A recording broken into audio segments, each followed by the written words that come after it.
Hello अस्सलाम, कैसे हैं व्यूअर्स। उम्मीद रखती हूँ खैरियत से होंगे। अल्लाह ताला से ज़िंदगी आमीन। अल्हम्दुलिल्लाह हम भी सब ठीक हैं। आज हम बना रहे जा रहे हैं जिस चीज़ का ब्लॉग बनाने जा रहे हैं वो है आलू मटर। सिंपल सादी सी रेसिपी है। इसमें हमें डालें टमाटर, प्याज और फिर इस थोड़ा सा हमने फ्राई किया। उसके बाद हमने आलू मटर इसमें डाल दिए। अब आगे देखिए क्या होता है।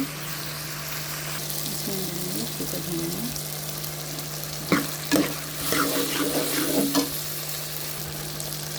लाल मिर्च, 2 चम्मच,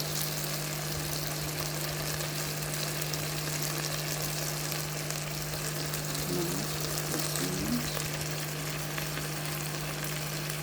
थोड़ी सी हल्दी,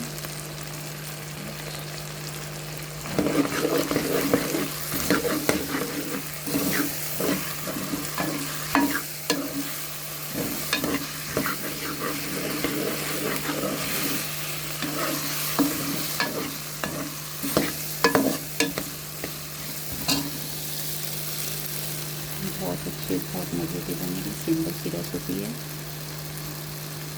इसमें थोड़ी सी दही ऐड कर।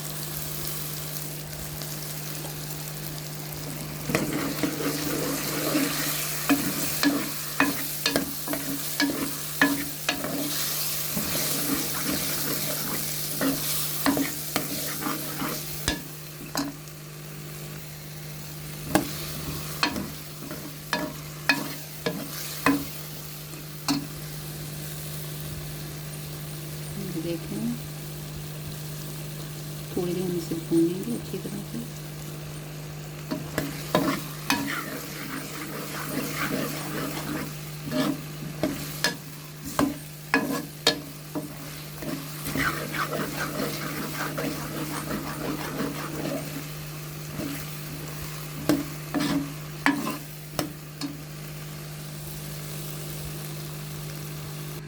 अब हमने इसमें पानी ऐड कर दिया। थोड़ी देर इसे पकने देंगे तो फिर देखें तैयार होता है तो आपको दिखाते हैं। और ये हमारे आलू मटर तैयार हो चुके हैं। ओके, अल्लाह हाफिज़।